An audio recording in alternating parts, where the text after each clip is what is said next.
Assalamualaikum warahmatullahi wabarakatuh.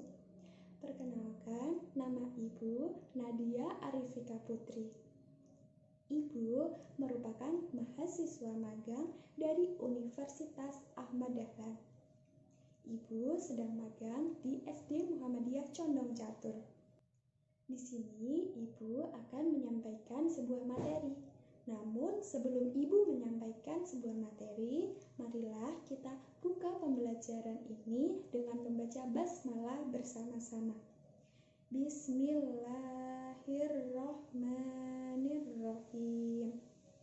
Semoga kalian semua dalam keadaan sehat walafiat ya. Di sini Ibu akan menjelaskan muatan pembelajaran PPKN mengenai hak dan kewajiban, yaitu kelas 3, tema 4, subtema 1 dan 2. Tetap semangat belajar dan silahkan menonton video dari Ibu. Nah, anak-anak, sesuai yang Ibu telah sampaikan tadi, hari ini kita akan belajar tentang hak dan kewajiban. Kita akan belajar kelas 3, tema 4, subtema 1 dan 2 tentang hak dan kewajiban. Coba lihat timbangan gambar di samping. Antara hak dan kewajiban itu harus seimbang sesuai timbangan. Kita sebagai manusia, sebagai individu harus memiliki hak dan kewajiban yang seimbang yang dijalankan dalam kehidupan sehari-hari. Selanjutnya, ada yang tahu tidak pengertian kewajiban itu apa? Nah, pengertian kewajiban adalah suatu kegiatan yang harus dilaksanakan dengan penuh rasa tanggung jawab. Contohnya pada gambar di bawah ini. Ini adalah gambar beberapa siswa sedang melakukan piket kelas. Mereka bergotong royong. Ada yang mengelap kaca, mengepel, menyapu, dan lain-lain. Nah, di sini siswa harus memiliki kewajiban, yaitu membersihkan kelasnya masing-masing. Mereka harus bekerja sama dengan penuh rasa tanggung jawab. Dengan begitu, kelas akan terasa bersih. Jika kelas terasa bersih, maka kegiatan pembelajaran akan berjalan dengan lancar. Selanjutnya, contoh kewajiban. Ada beberapa contoh kewajiban di sini. Yang pertama adalah menjaga lingkungan. Nah, kita kan hidup di lingkungan sekitar nih. Kita harus senantiasa menjaga lingkungan sekitar. Supaya apa? Kita kan berkegiatan, menjalani kegiatan sehari-hari di lingkungan sekitar kan?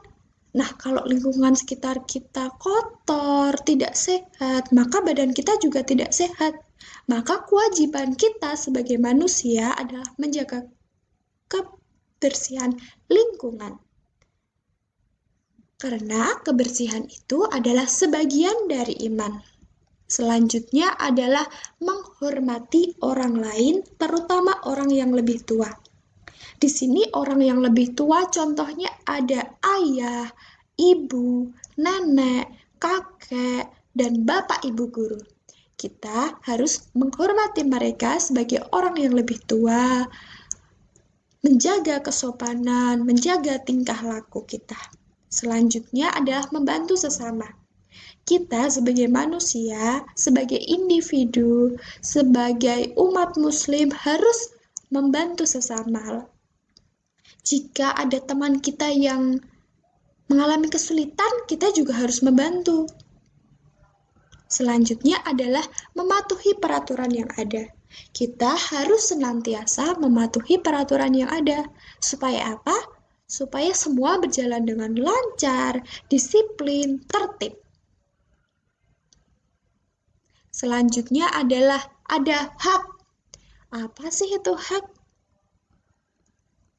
Nah, Hak di sini adalah segala sesuatu yang harus didapatkan oleh setiap orang yang telah ada sejak lahir, bahkan sebelum lahir.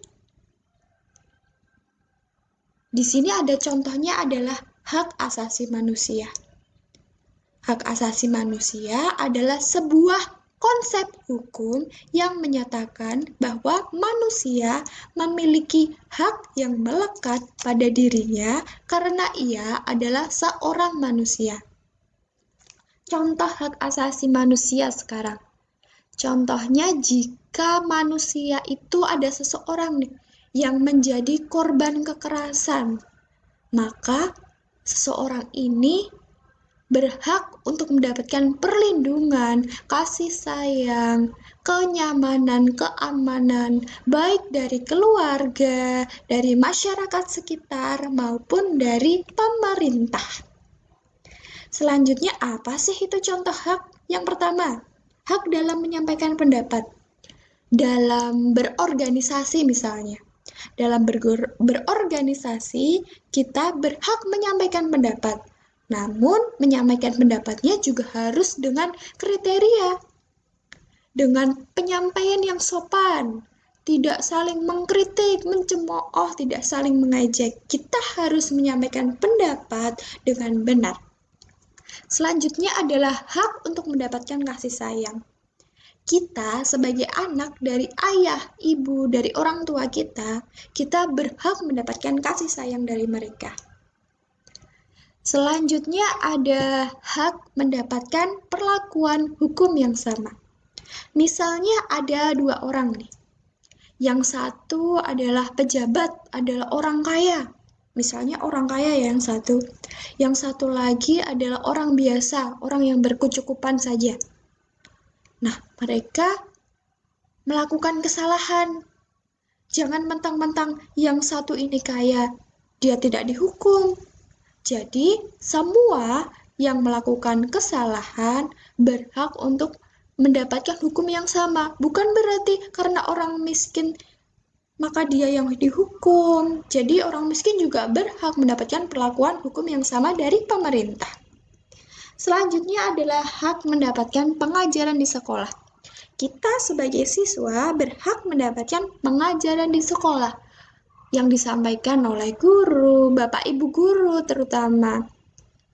Juga kita mendapatkan ilmu pengetahuan, mendapatkan nilai-nilai karakter, norma, dan membentuk kepribadian sebagai siswa di sekolah. Nah, selanjutnya di sini hak dan kewajiban itu sendiri dibagi menjadi 4 macam.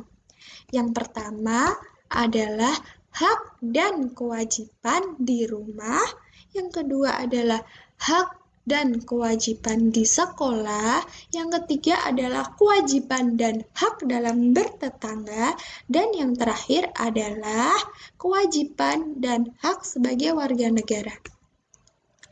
Kali ini kita akan membahas hak dan kewajiban yang ada di rumah dan di sekolah. Coba, ini ada teks bacaan. Mari kita baca bersama-sama ya. Siti memiliki kewajiban menjaga kesehatan tubuhnya. Ia selalu makan makanan yang sehat dan bergizi. Siti berpakaian bersih dan rapi. Ia juga tinggal di rumah yang nyaman. Ayah dan ibu menyayangi Siti. Siti berhak atas itu semua. Kewajiban adalah sesuatu yang harus dilakukan. Di dalam setiap kewajiban ada hak. Hak artinya sesuatu yang harus kita terima. Nah, selanjutnya dari teks bacaan tadi kita akan mempelajari tentang kewajiban dan hak di rumah yang pertama ya. Kewajiban sendiri. Kewajiban dan hak di rumah. Kita di rumah kan ada, misalnya ada ayah, ada ibu, ada kakek, ada nenek, misalnya ada kakak dan ada adik juga kan. Nah, contoh kewajiban di rumah sekarang. Yang pertama yaitu membantu orang tua. kewajiban siswa adalah belajar yang utama.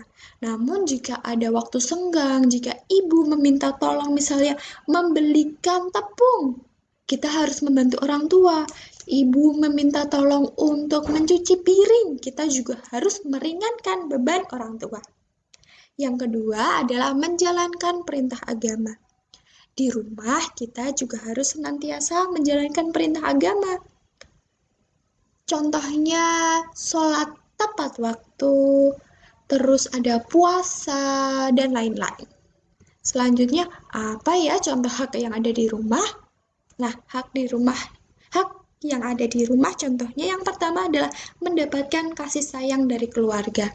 Nah, kita sebagai anak berhak mendapatkan kasih sayang dari keluarga. Contohnya ibu menyebutkan, anak-anak kan masih dalam masa pertumbuhan nih, harus mendapatkan kasih sayang dari keluarga. Terus yang kedua, kita mendapatkan perlindungan. Jadi jika anak kecil itu kan masih butuh perlindungan dari orang tuanya. Seperti kalian itu juga masih butuh perlindungan dari ayah dan ibu. Dan hak yang ada di rumah yang ketiga contohnya adalah hak bermain. Kita di rumah berhak bermain. Bermain bersama teman, bermain bersama adik maupun kakak. Selanjutnya,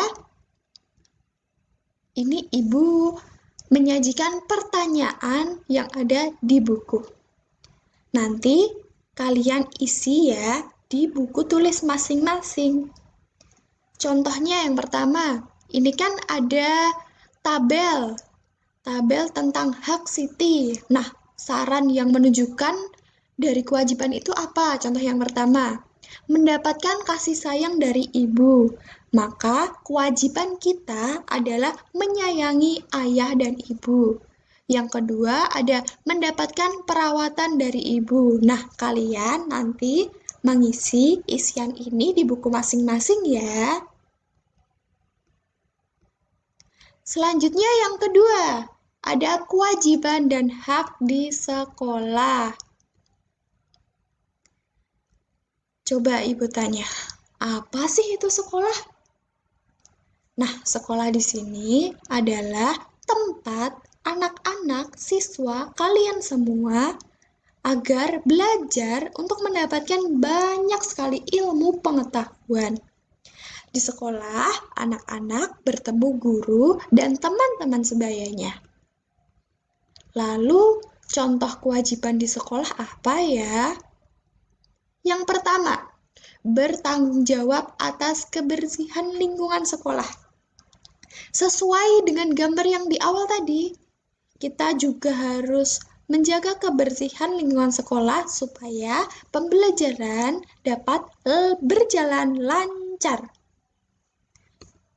Selanjutnya adalah mematuhi peraturan sekolah. Peraturan sekolah contohnya jika hari Senin kita memakai baju merah putih, terus melaksanakan upacara, itu harus dipatuhi.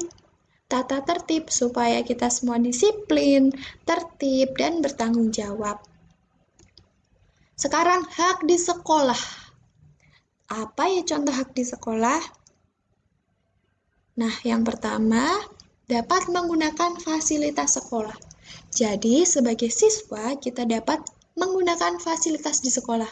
Di SD Muhammadiyah Condong Catur contohnya, kita dapat menggunakan fasilitas sekolah seperti perpustakaan misalnya.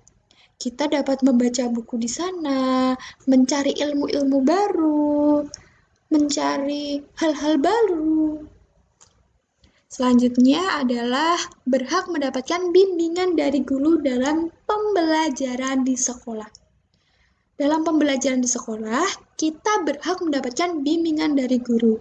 Guru membimbing siswa bukan hanya dari materinya saja, materi pembelajaran juga harus membimbing untuk membantu kepribadian siswa. Selanjutnya, ini ada contoh gambar. Ini gambarnya ada yang cewek itu sepertinya mencabuti rumput, yang cowok menyiram tanaman di SD-nya masing-masing.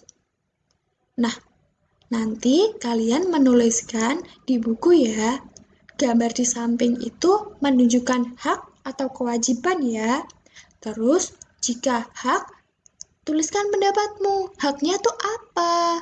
Jika kewajiban, tuliskan juga tentang kewajibannya tuh apa ya di dalam gambar tersebut. Jangan lupa ditulis ya di buku masing-masing. Nah, sekian dari Ibu. Tadi kita sudah belajar tentang apa itu hak dan apa itu kewajiban. Jangan lupa terus belajar dan belajar. Jangan lupa juga jaga kesehatan dan jaga kebersihan. Tetap semangat belajar. Jangan lupa juga membantu orang tua. Tetap sehat. Salam sehat dari Ibu. Wassalamualaikum warahmatullahi wabarakatuh.